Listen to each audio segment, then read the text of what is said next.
तो आज हम स्टार्ट करने जा रहे हैं chapter number 8 of class 12 physics, that is electromagnetic waves. अब ये लास्ट चैप्टर है क्लास 12 फिजिक्स पार्ट 1 का। पार्ट 2 भी मैंने पूरी कंप्लीट करवा दी है, आपको प्लेलिस्ट नीचे डिस्क्रिप्शन में मिल जाएगी। ठीक, अब ये जो वीडियो है ये वन शॉट है, तो इसके अंदर मैंने सारे कंसेप्ट्स जितने भी फॉर्मुलेस इसके अंदर नेसेसरी हैं वो, और जो आपके डायग्राम्स है उसको अच्छे से मैंने एक्सप्लेन कर दिया है एक इस वीडियो के अंदर। तो इस वीडियो को एंड तक देखिए ताकि आप इस चैप्टर में एक अच्छी कमांड बना सके। तो चलिए इस चैप्टर को स्टार्ट करते हैं। अब देखो, सबसे पहले मैक्सवेल्स इक्वेशन। मैक्सवेल एक साइंटिस्ट थे, ठीक है, एक साइंटिस्ट थे जिन्होंने पुरानी इक्वेशंस को, मतलब जैसे जो गॉस ने इक्वेशन दी है ना इलेक्ट्रिक फ्लक्स की, या फिर गॉस ने वापस मैग्नेटिक फील्ड की इक्वेशन दी, फैराडे ने अपनी इक्वेशन दी, ठीक है, एम्पियर्स लॉ हमने पढ़ा था, इन सबको उन्होंने वापस रीस्टडी करा। ठीक है, इनको जी हम बात कर चुके हैं ना इनके बारे में, गॉस के बारे में, फैराडे के बारे में, एम्पियर्स के बारे में, इनको ही वापस उन्होंने खुद देखा और उन्होंने ये कहा जो इलेक्ट्रोमैग्नेटिक वेव है उनको आप इन चार इक्वेशंस को के साथ अच्छे से स्टडी कर सकते हैं। तो मैक्सवेल्स की चार इक्वेशन थी, ठीक, तो बारी बारी से उसको स्टडी करते हैं। सबसे पहले है गॉस लॉ ऑफ इलेक्ट्रिसिटी। अब ये वही है, क्या बोले थे गॉस कि आपका जो इंटीग्रेशन होता है E डॉट डी एस वो कितना होता है, Q अपॉन एप्सिलॉन नॉट। कोई भी क्लोज सरफेस से कितना फ्लक्स निकलता है, Q बाय एप्सिलॉन निकलता है। ये गॉस लॉ था, मैक्सवेल ने कहा ये बिल्कुल सही है, ये भी एक इलेक्ट्रोमैग्नेटिक वेव के लिए यूजफुल रहता है और उससे आप स्टडी कर सकते हो। ठीक, तो एक ये रहा। दूसरा उन्होंने क्या कहा कि गॉस लॉ फॉर मैग्नेटिज्म। अब जो गॉस थे उन्होंने मैग्नेटिज्म के लिए भी दिया था। क्या बोला था उन्होंने कि जो लाइन इंटीग्रल होता है B डॉट डी एस वो क्या होता है मैग्नेटिज्म के लिए, जीरो होता है, मतलब क्लोज सरफेस से जो मैग्नेटिक फ्लक्स पास करता है वो कितना होता है, जीरो होता है। क्यों होता है ये, क्योंकि मैग्नेटिक मोनोपोल्स एग्जिस्ट नहीं करते। क्या रीजन था इसका, magnetic monopoles do not exist. आप नॉर्थ पोल और साउथ पोल को अलग अलग सेपरेट आइसोलेट नहीं कर सकते हो, इसलिए उन्होंने ये दिया था गॉस लॉ फॉर मैग्नेटिज्म। तो ये लॉ हो गया। तो ये मैक्सवेल की इक्वेशंस है ना, ये मतलब ये एक मैक्सवेल की इक्वेशन हो गई, ये गॉस ने जो दी थी। दूसरी इक्वेशन ये हो गई मैक्सवेल की, कितनी थी टोटल, टोटल है 4, तो टोटल में से 2 हो चुकी है। तीसरी फैराडेस लॉ। फैराडे भाई साहब ने कहा था कि अगर आप मैग्नेटिक फील्ड को चेंज करते हो तो आपकी इलेक्ट्रिक फील्ड जनरेट होती है। यही तो पढ़ा था ना अपन ने, जैसे आप मैग्नेट को आसपास लेके जाते थे, कॉइल के पास लेके जाते हो तो उसमें से करंट बहने लगता था। करंट बह रहा है इसका मतलब वहाँ पे इलेक्ट्रिक फील्ड जनरेट हुई है। तो हम कहते थे कि आपका जो E है, मतलब जो EMF है, वोल्टेज, वो किसके बराबर होता है, minus d phi by d t, इसके बराबर होता है। यहाँ पे ये फाई क्या है, ये मैग्नेटिक फ्लक्स है। मैग्नेटिक फ्लक्स के चेंज होने की वजह से एक इलेक्ट्रिक जो आपका EMF प्रोड्यूस होता है। EMF प्रोड्यूस होने का मतलब क्या है, वहाँ पर इलेक्ट्रिक फील्ड जनरेट हो रही है। तो ये फैराडेज लॉ था और ये मैक्सवेल की इक्वेशन में भी काउंट करता है। तो मैक्सवेल की 3 इक्वेशंस अभी तक हो चुकी है, गॉस की 2 इक्वेशंस है ना, एक इलेक्ट्रिसिटी के लिए, एक मैग्नेटिज्म के लिए, और फैराडेज का ये लॉ। नेक्स्ट है हमारे पास एम्पियर्स मैक्सवेल लॉ। अब यहाँ पर तो फैराडेज लॉ बोल रहे थे, यहाँ पे भी गॉस लॉ, यहाँ पे भी गॉस लॉ, यहाँ पर एम्पियर्स लॉ के साथ मैक्सवेल क्यों लग गया, क्योंकि मैक्सवेल जो थे इन्होंने इस एम्पियर्स की जो लॉ था उसको थोड़ा सा मॉडिफाई करा, इसलिए इसको मॉडिफाइड एम्पियर्स लॉ भी कहा जाता है, मॉडिफाइड एम्पियर्स लॉ। यहाँ पर मैक्सवेल को एक बहुत बड़ा लूप होल दिखा। जो अपना एक ओरिजिनल एम्पियर्स लॉ था वो क्या था कि line integral of B dot D L is equals to mu naught permeability into summation of I, है ना, समेशन ऑफ आई, ये था। यहाँ पर जो आई अपन लेते थे वो क्या होता था, कंडक्शन करंट। कंडक्शन करंट आपने पहले सुना नहीं है, बट अपन जो बात करते हैं ना डेली लाइफ के अंदर, जैसे आपने पंखा ऑन करा तो कौन सा करंट बहा होगा उसके अंदर, कंडक्शन करंट बहा होगा। जो नॉर्मल करंट एक वायर के अंदर बहता है उसको बोलते हैं क्या, कंडक्शन करंट। अभी आपने नेम लेना पड़ा इसलिए आपको पता चल गया। यही वो आई है जिसके बारे में अपन करंट इलेक्ट्रिसिटी के अंदर पढ़ते हैं, जो भी है। ठीक, एम्पियर ने कहा कि यहाँ पर इस करंट के साथ एक और करंट होता है जिसको हम बोलते हैं डिस्प्लेसमेंट करंट। क्या कहते हैं, डिस्प्लेसमेंट करंट। अब ये जो टॉपिक है ना डिस्प्लेसमेंट करंट, ये भी एक ब्रॉड टॉपिक है जो एनसीईआरटी के अंदर गिवन है, बट इस बार एनसीईआरटी ने इसको हटा दिया है। ठीक है, ये रेडियो सिलेबस के हिसाब से अपने पोर्शन के अंदर, अपने सिलेबस के अंदर नहीं है, ठीक। बट मैक्सवेल की इक्वेशन में इसका यूज आ जाता है। तो आपको डिस्प्लेसमेंट करंट के बारे में डिटेल जानने की जरूरत नहीं है, बट थोड़ा सा हम समझ ही सकते हैं। डिस्प्लेसमेंट करंट के पास आप इतना याद रखो, जो डिस्प्लेसमेंट करंट होता है ना, वो चेंज इन इलेक्ट्रिक फील्ड की वजह से बनता है। क्या बात समझ में आ रही है? चेंज इन इलेक्ट्रिक फील्ड की वजह से इसकी वैल्यू होती है आई डी।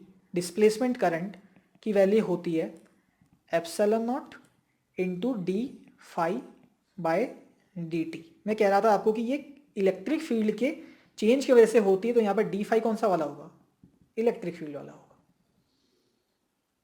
क्या बात समझ में आ रही है? ये जो डिस्प्लेसमेंट करंट है किसकी वजह से आया? चेंज इन इलेक्ट्रिक फ्लक्स की वजह से। इलेक्ट्रिक फ्लक्स चेंज हो रहा है टाइम के साथ, उसके वजह से यहाँ पर डिस्प्लेसमेंट करंट बनता है। अब जो एम्पियर थे उन्होंने यहाँ पर सिर्फ कंडक्शन करंट को इंक्लूड करा था। मैक्सवेल ने कहा कि कंडक्शन करंट के साथ आप डिस्प्लेसमेंट करंट भी इंक्लूड करो, तो उन्होंने इसको मॉडिफाई करा। तो मॉडिफाइड एम्पियर्स लॉ क्या था? जो एम्पियर ने थोड़ा सा मॉडिफाई करा उसको, वो था बस करंट जोड़ दिया वहाँ पे डिस्प्लेसमेंट, तो बी डॉट डी एल जो आपके पास आया वो कितना आया? Mu naught. एक तो हो गया आपका आई सी जो कि कंडक्शन करंट है, प्लस ये नई वैल्यू आ गई आई डी। बस यहाँ से आप ऐसे भी लिख सकते हो म्यू नॉट। आई सी तो सिंपल है, जो रेगुलरली अपना करंट बहता ही है, और आई डी को क्या लिख सकते हैं? Epsilon naught d phi E change in electric flux by d t. क्या बात समझ में आ गई? तो ये है आपका मॉडिफाइड एम्पियर्स लॉ, जो कि मैक्सवेल ने इसमें थोड़ा सा चेंज करा है। ठीक बात। तो डिस्प्लेसमेंट करंट इतना ही सही है आपके पास, आपको नहीं पूछा जाएगा इस बार बोर्ड के अंदर, बट थोड़ा सा आइडिया होना चाहिए, क्योंकि मैक्सवेल इक्वेशन है तो उसलिए आपको ये वैल्यू तो याद होनी ही चाहिए, उसके बारे में पता होना हो। ठीक, तो अब वापस देख लो एक बार क्या क्या चार इक्वेशंस थी। एक ये वाली गॉस लॉ इलेक्ट्रिक फ्लक्स वाली, एक मैग्नेटिक फ्लक्स वाली, इसका रीजन भी याद होना चाहिए आपको, एक आपका ये फेरेडेस लॉ अभी डिस्कस करा है प्रीवियस चैप्टर के अंदर। ई क्या होता है? ये क्या है आपका? ईएमएफ है ना, पता है बच्चों को, ईएमएफ, ठीक है, इलेक्ट्रोमोटिव फोर्स जो कि वोल्टेज होती है, वो कितना है? Minus d phi B by d t, magnetic flux का चेंज। और एम्पियर्स मैक्सवेल लॉ क्या है? मॉडिफाइड, ये वाला बन जाएगा आई सी प्लस, तो ये वाली जो टर्म है इसकी ये न्यू है, ये न्यू टर्म है। तो चार इक्वेशंस आपकी मैंने बता दी है, किसकी? मैक्सवेल की। तो सीधा क्वेश्चन उठ के आ सकता है कि राइट 4 इक्वेशंस ऑफ मैक्सवेल, तो काफ़ी आसान सा क्वेश्चन है, ठीक है, कर सकते हैं। अब नेक्स्ट चलते हैं हम किसकी तरफ? सोर्स की तरफ। अब हम किसकी बात कर रहे थे? इलेक्ट्रोमैग्नेटिक वेव्स की हम बात कर रहे थे, ठीक है। तो अभी तो मैक्सवेल ने सिर्फ उसका जरिया बताया कि चार इक्वेशन से आप इलेक्ट्रोमैग्नेटिक वेव्स को समझ सकते हैं, पर सोर्स क्या है? हमें ये पता था कि अगर कोई चार्ज रेस्ट पे है, अगर जैसे मैं टेबल बनाऊं, एक चार्ज आपका रेस्ट पे पड़ा है, तो वो क्या जनरेट करता है? इलेक्ट्रिक फील्ड जनरेट करता है। अगर आपका चार्ज जो है वो मोशन में है, और मोशन में कैसा? नॉन एक्सेलरेटेड, नॉन एक्सेलरेटेड, तो वो क्या प्रोड्यूस करता है? मैग्नेटिक फील्ड प्रोड्यूस करता है। ये हमने देखा, जैसे करंट बहता है तो वो किस में है? वो मोशन में है, नॉन एक्सेलरेटेड है, तो अपने आसपास मैग्नेटिक फील्ड प्रोड्यूस करता है। ठीक उसी तरह मैक्सवेल ने कहा कि जो इलेक्ट्रोमैग्नेटिक वेव होती है ये कैसे जनरेट होती है? इसका सोर्स क्या है? इसका सोर्स है आपका accelerated motion, accelerated motion of charge. क्या बात समझ में आई? Accelerated motion of charge. अब सुनो ध्यान से, इसको कैसे स्टडी कर सकते हैं? इसका कंसेप्ट क्या है? देखो, जो फैराडेस थे ना, उन्होंने क्या कहा था कि जब आप मैग्नेटिक फील्ड को चेंज करोगे, भाई अपन क्या करते थे कि जैसे एक कॉइल है, तो यहाँ पर आप कोई मैग्नेट इसके पास लेके आए, इसे दूर लेके गए, तो क्या होता है? यहाँ पर करंट बहने लगता है, ठीक है। तो आप कह रहे हो कि time varying magnetic field is a source of changing electric field, तो वो करंट जनरेट हो रहा है, इसका मतलब ईएमएफ है, ईएमएफ का मतलब इलेक्ट्रिक फील्ड कहीं ना कहीं आई होगी। मैक्सवेल का ये मानना था, अकॉर्डिंग टू मैक्सवेल, ये बोल के गए थे, वो उन्होंने देखा नहीं था जब तक, बट ये बाद में प्रूव हुआ। वो ये बोल के गए थे कि जब ऐसा है कि मैग्नेटिक फील्ड चेंज होने की वजह से इलेक्ट्रिक फील्ड प्रोड्यूस होती है, तो पक्का इलेक्ट्रिक फील्ड के चेंज होने से भी मैग्नेटिक फील्ड प्रोड्यूस होनी चाहिए। उन्होंने सिर्फ इसका रिवर्स कहा, ठीक है। क्या कहा उन्होंने? कि इलेक्ट्रिक फील्ड के चेंज होने से भी मैग्नेटिक फील्ड प्रोड्यूस होनी चाहिए, मैक्सवेल का मानना था, जो कि ट्रू है। अब इसका कंसेप्ट देखते हैं अपन। कंसेप्ट क्या है इसका, जैसे मैंने आपको बताया कि एक्सीलरेटेड जो चार्ज होता है वो आपकी इलेक्ट्रोमैग्नेटिक वेव्स को प्रोड्यूस करता है। तो वो कैसे प्रोड्यूस कर रहा है उसको देखना। जैसे मान लो कि एक अपन ने ये एक आपने एक इससे रस्सी से एक चार्ज को बांध दिया है ना, क्यू नॉट को बांध दिया, ठीक है, और इसको धक्का दे दिया यहाँ से, तो ये ऑक्सीलेशन करने लगेगा, ऑसिलेशन करने लगेगा। और जो ऑसिलेशन होते हैं, जो ऑसिलेशंस होते हैं वो क्या होते हैं, एक्सेलरेटेड मोशन है वो, पता है ना आपको, एक्सेलरेटेड मोशन है। तो कुल मिला के अपन ने चार्ज को एक्सेलरेट कर दिया, ये मोशन कर रहा है और एक्सेलरेट वाला मोशन है। तो अगर इससे इलेक्ट्रोमैग्नेटिक वेव्स अपने को मिल जाती है तो वो बिल्कुल सही बोल रहे थे। इससे हमको ये पता चलता है कि जब ऐसा हुआ तब चार्ज चला, चार्ज क्या हुआ, चार्ज चलने लगा तो उससे मैग्नेटिक फील्ड प्रोड्यूस हुई। इस मैग्नेटिक फील्ड को प्रोड्यूस होने के बाद, क्योंकि क्या हो रहा है, जो आपका चार्ज हो एक्सेलरेट हो रहा है तो आपकी मैग्नेटिक फील्ड चेंज हो रही है। इसके चेंज होने की वजह से आपकी इलेक्ट्रिक फील्ड वहां पर प्रोड्यूस हो गई, ठीक है, जो कि टाइम के साथ वो भी चेंज हो रही है, क्योंकि अगर मैग्नेटिक फील्ड चेंज हो रही है तो इलेक्ट्रिक फील्ड भी चेंज हो रही है। अब देखो, अब जब इलेक्ट्रिक फील्ड चेंज हो रही है तो फैराडेस लॉ के हिसाब से वो मैग्नेटिक फील्ड को जन्म देगी। तो ये आपस में क्या कर रहे हैं, एक दूसरे को रीजनरेट कर रहे हैं। चार्ज चला, उसकी वजह से मैग्नेटिक फील्ड बनी, मैग्नेटिक फील्ड चेंज हुई एक्सेलरेटेड मोशन की वजह से, उसकी वजह से इलेक्ट्रिक फील्ड बनी। इलेक्ट्रिक फील्ड बनती है तो ये तो हमको ऑलरेडी पता है, फैराडेस ने बताया था कि अगर इलेक्ट्रिक फील्ड चेंज होगी तो वो किसको जन्म देगी, मैग्नेटिक फील्ड को जन्म देगी। तो ये बस ऐसे खेल रहे हैं, ऐसे मतलब मैग्नेटिक फील्ड बनती है, फिर इलेक्ट्रिक फील्ड बनती है, मैग्नेटिक फील्ड, फिर इलेक्ट्रिक फील्ड, मैग्नेटिक फील्ड, फिर इलेक्ट्रिक फील्ड। तो ये एक दूसरे को रीजनरेट करते हैं। क्या बात समझ में आ रही है हमें, एक दूसरे को क्या करते हैं, ये रीजनरेट करते हैं। तो ये सोर्स एक तरह से हो गया जो आपका एनसीईआरटी में एग्जांपल्स का गिवन है। यहां से हम ये भी कह सकते हैं कि जो आपकी मैग्नेटिक फील्ड प्रोड्यूस हो रही थी, तो चेंज हो रही थी टाइम के साथ, तो आप इसको बोल सकते हो ये ऑक्सीलेट कर रही है। क्या कर रही है, ये ऑसिलेट कर रही है, टाइम के साथ चेंज हो रही है। और इलेक्ट्रिक फील्ड, क्योंकि मैग्नेटिक फील्ड किससे प्रोड्यूस हो रही है, आपकी इलेक्ट्रिक फील्ड किससे प्रोड्यूस हो रही है, मैग्नेटिक फील्ड से, तो ये भी क्या कर रही होगी, ये भी ऑसिलेट कर रही होगी। ये किसकी वजह से हो रहे हैं सब, क्योंकि ये ऑसिलेट कर रहा था आपका चार्ज, उसकी वजह से टाइम के साथ साथ वेरी कर रहे हैं, ठीक है। तो जब आपकी वेव चली है ना, तब आपकी मैग्नेटिक फील्ड भी ऑसिलेट कर रही है और आपकी इलेक्ट्रिक फील्ड भी ऑसिलेट कर रही है, और ये आपस में एक दूसरे को रीजनरेट करते हैं। तो सबसे पहले देखते हैं हम इसकी प्रॉपर्टीज ऑफ इलेक्ट्रोमैग्नेटिक वेव। तो सबसे पहली प्रॉपर्टी है, इलेक्ट्रोमैग्नेटिक वेव जो है उसमें इलेक्ट्रिक फील्ड होती है, ये हमको पता है, ये भी देखा है इससे वाली पहले वाली स्लाइड में। उसमें मैग्नेटिक फील्ड भी होती है, ये भी देखा है। तो इसमें ये कहा गया है, पहली प्रॉपर्टी ये है कि आपकी जो इलेक्ट्रिक फील्ड होती है और जो मैग्नेटिक फील्ड होती है वो आपस में परपेंडिकुलर होती है। यहाँ पे बनाया हुआ भी है मैंने, देखो ये परपेंडिकुलर है, ये 90 डिग्री एंगल बन रहा है यहाँ पर। क्या बात समझ में आई। और जो इलेक्ट्रिक फील्ड है, मैग्नेटिक फील्ड है, ये तो आपस में परपेंडिकुलर है। ये दोनों डायरेक्शन ऑफ वेव प्रोपोगेशन के भी परपेंडिकुलर होती है, मतलब ये तो परपेंडिकुलर है ही, ये भी परपेंडिकुलर है, ये और ये समझ में आ रहा है। ये परपेंडिकुलर है, दूसरे कलर से बनाता हूं, ये और ये, तो देख रहे हो ये डायरेक्शन ऑफ प्रोपोगेशन है, ये आपकी परपेंडिकुलर है, ये भी आपकी परपेंडिकुलर है। ये एनसीईआरटी से फिगर उठाया हुआ है मैंने, ठीक है। तो ऐसे चल रही है आपकी, ऑक्सीलेट कर रही है ना, ये देखो इलेक्ट्रिक फील्ड आपकी ऑक्सीलेट कर रही है, जैसे मैंने आपको बताया था अभी, ये ऑक्सीलेट करते हैं तो ये देखो ऑक्सीलेट कर रही है। ऐसे क्या होता है, ये ऑक्सीलेशन ही तो होता है, वेव्स बन रही है। तो आपकी ये इस डायरेक्शन में प्रोपोगेट कर रही है। तो एक तो आपकी ये प्रॉपर्टी हो गई। दूसरी प्रॉपर्टी क्या है, electric field and magnetic field are in the same phase. बिल्कुल उसी डायग्राम से देख सकते हो आप, जहां पर इलेक्ट्रिक फील्ड जीरो है वहीं पर मैग्नेटिक फील्ड जीरो है, जहां पे वो मैक्सिमम है यहाँ पे वो मैक्सिमम है। तो मतलब साथ साथ चल रहे हैं, साथ साथ चलने को बोलते हैं सेम फेज। क्या बात समझ में आई। इतना डिस्कशन करने के बाद नेक्स्ट प्रॉपर्टी देख लो। सोर्स क्या, एक्सेलरेटेड चार्ज, मैंने आपको ये बता ही चुका हूँ, है ना। सोर्स क्या होता है इसका, एक्सेलरेटेड चार्ज।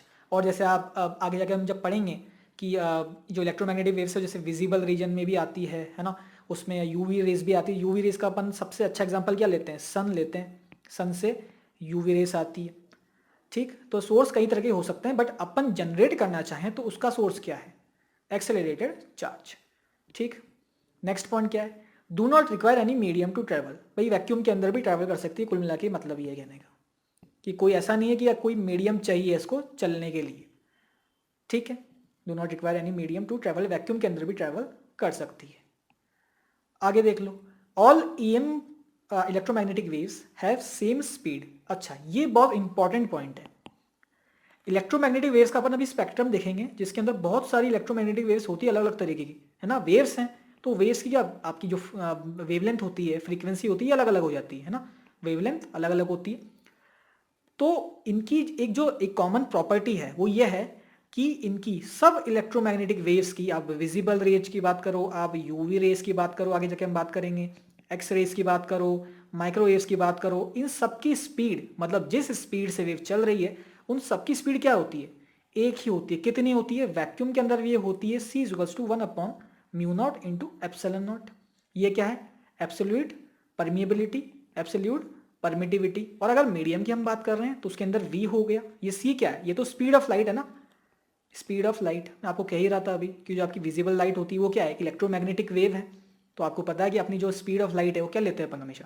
3 × 10⁸ मीटर पर सेकेंड लेते हैं। तो अगर मैं कह रहा हूँ कि सबकी स्पीड सेम है, तो आपको पता है कि विजिबल रीजन की जो स्पीड होती है विजिबल लाइट की, वो कितनी होती है? 3 × 10⁸ होती है। तो बाकी की भी तो वही होगी, तो इसलिए मैंने यहाँ पर C लिखा है, ठीक है। और अगर मीडियम में है तो मीडियम के अंदर V हो जाएगी कितनी? 1/μE।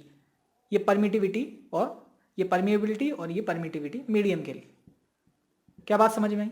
तो ऐसी चीज़ें हो सकती है। नेक्स्ट पॉइंट देख लो।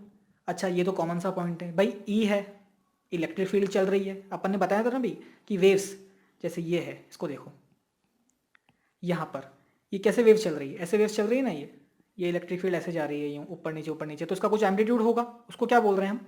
E0 बोल रहे हैं। और ऐसे ही मैग्नेटिक फील्ड का जो एम्पलीट्यूड होगा उसको क्या बोल रहे हैं? B0 हम बोल रहे हैं। तो आपको एक फॉर्मूला गिवन है यहाँ पर, क्या?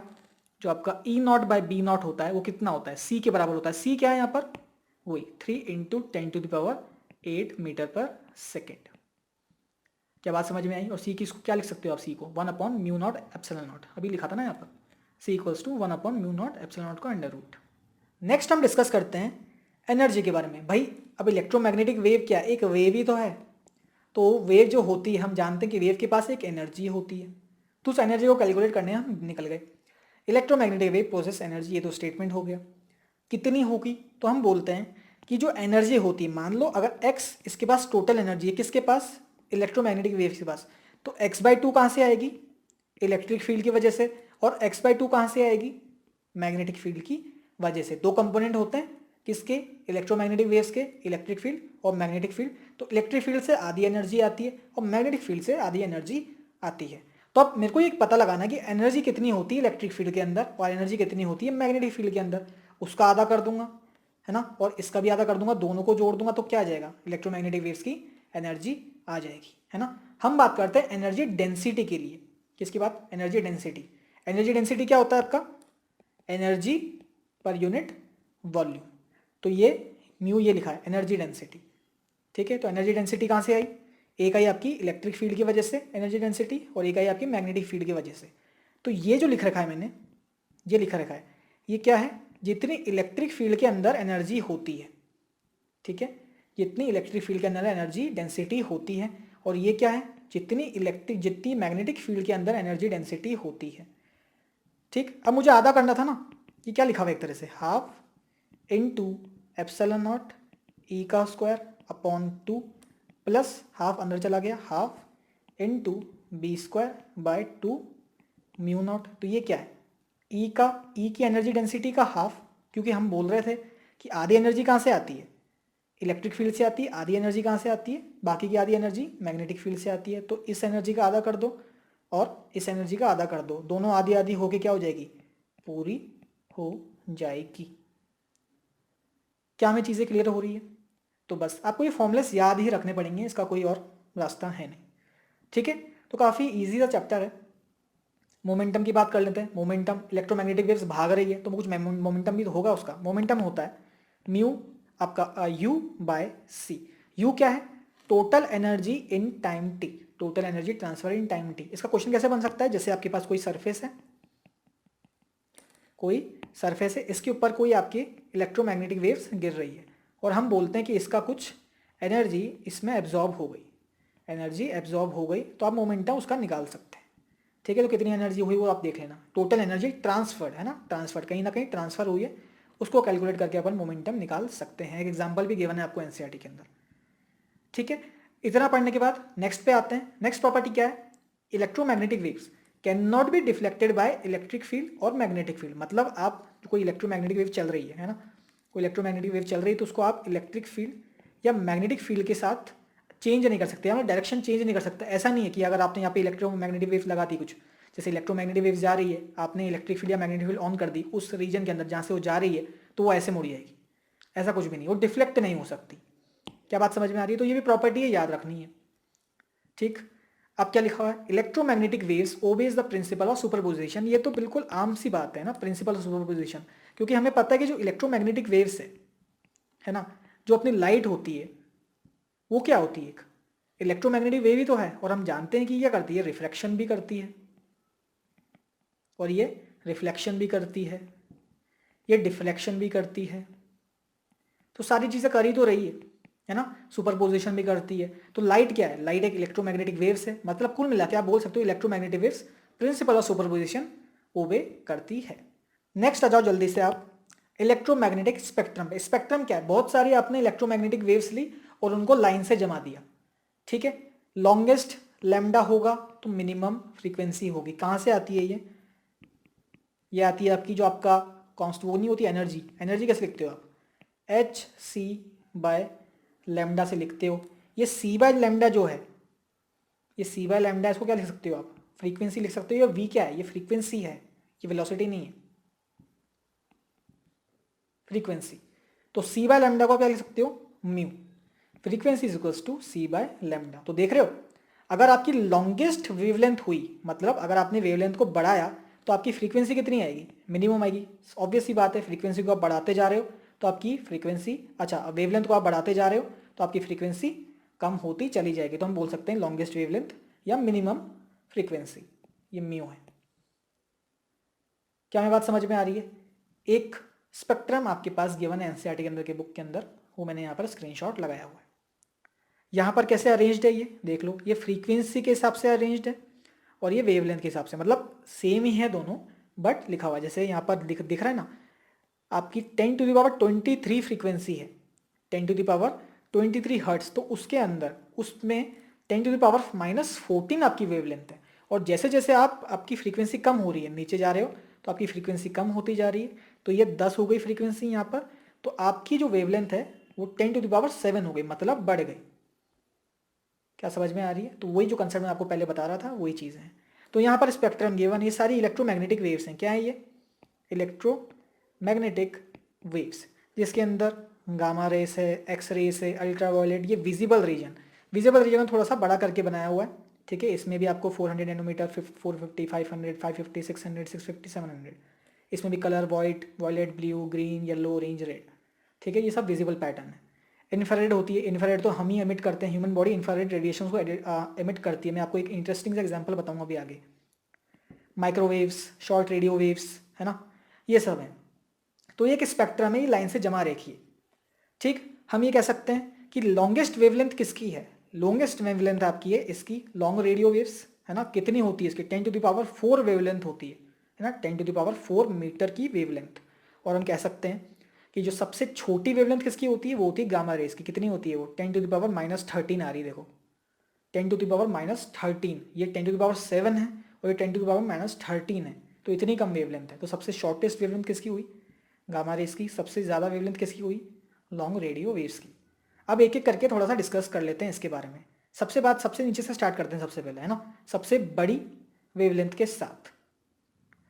ठीक है, तो सबसे पहले ये देख लो, जो रेडियो वेव्स हैं आपको गिवन है यहाँ पर, एक और टेबल है यहाँ पर। वेवलेंथ की रेंज ये 0.1 मीटर से बड़ी होती है। ठीक है, माइक्रोवेव की बता रखी है, इंफ्रारेड की बता रखी है 1 मिलीमीटर से 700 नैनोमीटर तक। लाइट की भी है जो हम देखते हैं, है ना, ये विजिबल रीजन वाली है, इसमें हमको कलर्स दिखाई देते हैं। अल्ट्रावायलेट ये है एक्सरे और गामा रेस। ठीक है, प्रोडक्शन आपको दिया हुआ है, डिटेक्शन भी आपको दिया हुआ है। ऐसे इतना इंपॉर्टेंट नहीं है ये, इंपॉर्टेंट है इसके यूजेस। तो रेडियो वेव्स की अगर हम बात करें तो रेडियो वेव्स जो होती है वो लॉन्गेस्ट वेवलेंथ वाली होती है ना। दिख रहा है आपको ये 0.1 मीटर तक की रेंज में, और ये नैनोमीटर में बात कर रहा है गामा रेस, तो ये मीटर के अंदर बात कर रहा है 0.1 मीटर। तो लॉन्गेस्ट वेवलेंथ किसकी होती है, रेडियो वेव्स की। ठीक है, इसका यूज़ कहाँ होता है? ऑब्वियसली रेडियो लिखा है तो रेडियो में तो हो गई, टीवी भी एक तरह का रेडियो तो है, टीवी में भी यूज़ होता है। ठीक, अच्छा, माइक्रोवेव्स, ऑब्वियसली घरों में माइक्रोवेव ओवंस होते हैं, उसके अंदर यूज़ होता है। और एयरक्राफ्ट्स के अंदर रेडार सिस्टम, अगर आपने उरी देखी उसके अंदर रेडार का यूज़ बताया है ना, मोदी जी ने भी रेडार के बारे में काफ़ी डिस्कशन करा था एक टाइम पे, तो वो उसमें भी क्या यूज़ होता है? माइक्रोवेव्स यूज़ होती है, माइक्रोवेव्स यूज़ होती है। नेक्स्ट आ जाते हैं हम इंफ्रारेड वेव्स पर, इसको हीट वेव्स भी बोला जाता है। अब इसके बारे में जो इंटरेस्टिंग बात है वो ये है कि इसका सोर्स आपकी बॉडी भी है, मतलब मैं कह सकता हूँ कि ह्यूमन बॉडी जो होती है वो भी इंफ्रारेड वेव्स को एमिट करती है। क्या बात समझ में आई? अब इससे एक एग्जांपल मैं आपको बताऊंगा जिससे आप रिलेट कर सकते हैं और अभी चेक कर सकते हैं, है ना। अब देखो यूसेस क्या हैं, यूसेस के टीवी रिमोट के अगर आप आगे हाथ रख देते हो तो उसमें से इंफ्रारेड वेव्स जो निकल रही होती है वो निकलना बंद कर देती है आपके हाथ की ब्लॉकेज की वजह से, तो वो वहाँ तक रिमोट आपकी टीवी तक पहुँच नहीं पाती और रिमोट काम करना बंद कर देता है। तो टीवी रिमोट के अंदर क्या यूज़ हो रही है? इंफ्रारेड वेव्स यूज़ हो रही है। वीडियो रिकॉर्ड के अंदर यूज़ होती है और फ़ोन सेंसर के अंदर यूज़ होती है। फ़ोन सेंसर क्या होता है? बहुत लोगों को तो पता ही होगा, जिनको पता नहीं है, जैसे आपका जो फ़ोन है ना, फ़ोन के ऊपर आपने देखा होगा एक छोटा सा सेंसर लगा रहता है या छोटा सा गैप होता है जिसको आपको पता नहीं कि वो सेंसर है। ठीक, इस सेंसर का काम क्या होता है? To detect IR, infrared red waves. ठीक है, इसका काम क्या होता है? इंफ्रारेड वेव्स को डिटेक्ट करना। जब बॉडी इसके बिल्कुल पास में आ जाती है ना, इस सेंसर के, कब आती है? जब आप कॉल उठाते हो। कॉल कैसे बात करते हो आप? कॉल यहाँ पे कान के पास ले जाके। ठीक है, तो जब आप वहाँ पे जाके बात करते हो कान के पास बिल्कुल ले जाके, तो ये क्या करती है, आपकी बॉडी जो है एक तरह का सोर्स है किसका? इंफ्रारेड वेव्स का, तो वो इमिट कर रही होगी। वो इंफ्रारेड ये सेंसर डिटेक्ट कर लेगा और आपकी स्क्रीन का जो डिस्प्ले है उसको ऑफ कर देगा। उसको ये पता लग जाएगा कि कॉल आया है, इसलिए उसने अपने कान के पास लगा लिया है, तो अब उसको स्क्रीन तो दिख नहीं रही है, तो इसलिए बैटरी बचाने के लिए जो उसका डिस्प्ले है इसको बंद कर दो। तो इसलिए आपको पता चलता होगा कि आपकी जो, जैसे आप कान के पास ले जाते हो आपका जो स्क्रीन है मोबाइल का वो बंद हो जाता है, और जैसे ही उससे दूर हटाते हो आपका जो स्क्रीन है वापस चालू हो जाता है। तो ये फ़ोन सेंसर का यही यूज़ है, इंफ्रारेड वेव्स में इसका यूज़ आता है। ठीक है, विजिबल रेस, इसे तो हम दुनिया ही देखते हैं।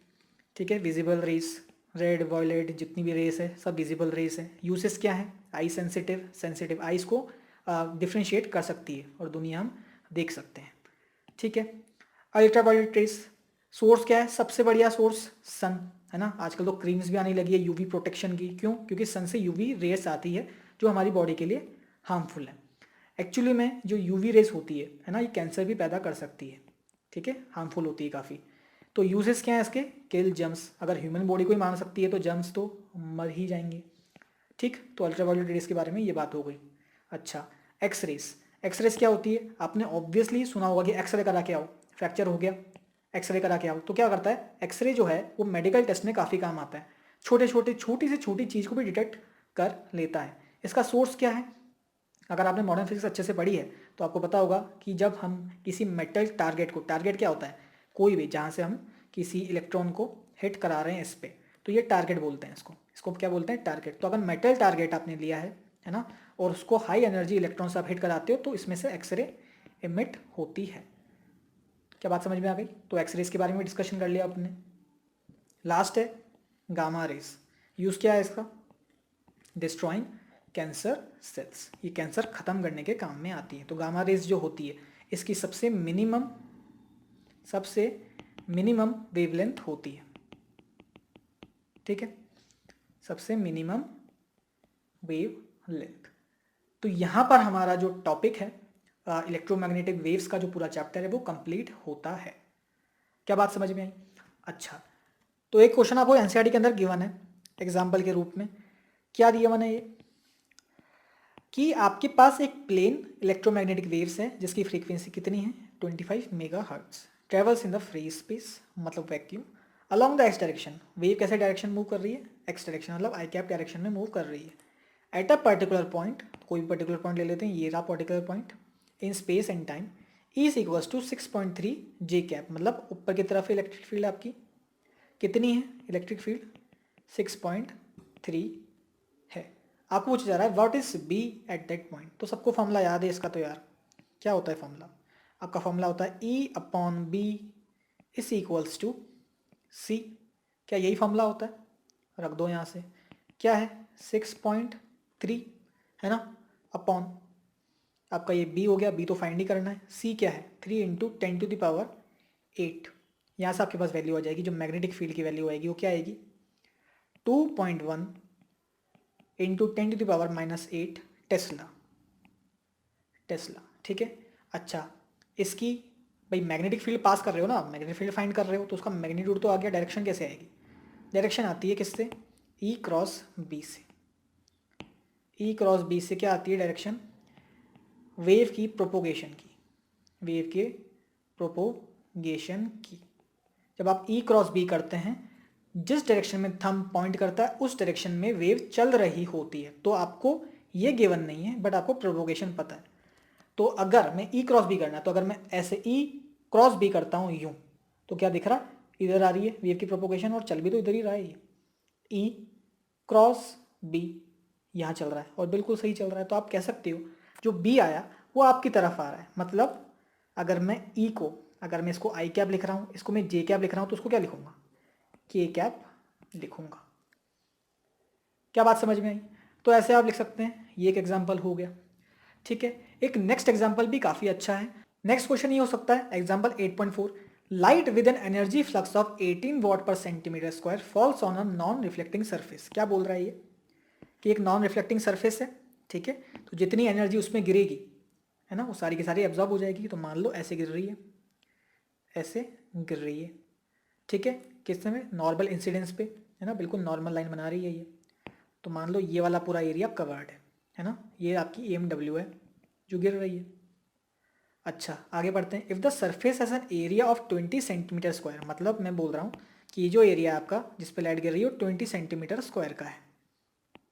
ठीक, तो आपको निकालना है find the average force exerted on the surface during 30 minute time Spain. मतलब 30 मिनट जब हो जाएंगे तब हमको निकालना है कि एवरेज फोर्स कितना लगा होगा इस सरफेस पे इसके गिरने की वजह से। मतलब आप ऐसे मान सकते हो कि एक आपने वो लिया, आपका आपने फ्लोर लिया, फ्लोर पे आप टॉर्च पॉइंट कर रहे हो बिल्कुल नॉर्मली। तो आप ऐसा, ये क्वेश्चन यूँ बोल रहा है कि बताओ उस जो आपका फ्लोर है उस पर कितना फोर्स लगा रही होगी ये लाइट।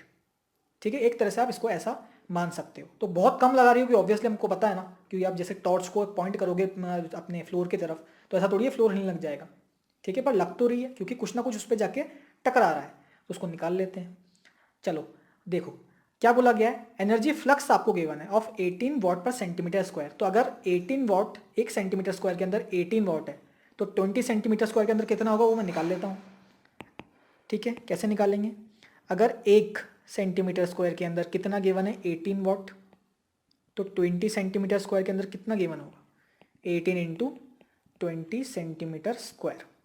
यहाँ पर मुझे मीटर स्क्वायर में कन्वर्ट करने की ज़रूरत नहीं है। क्यों ज़रूरत नहीं है वो मैं बता देता हूँ आपको। क्योंकि आपको जो फ्लक्स गिवन है वो भी सेंटीमीटर स्क्वायर में है और यहाँ पर ये भी सेंटीमीटर स्क्वायर में। तो कुल मिला के आपका जो आंसर आएगा ना वो कैसे आएगा?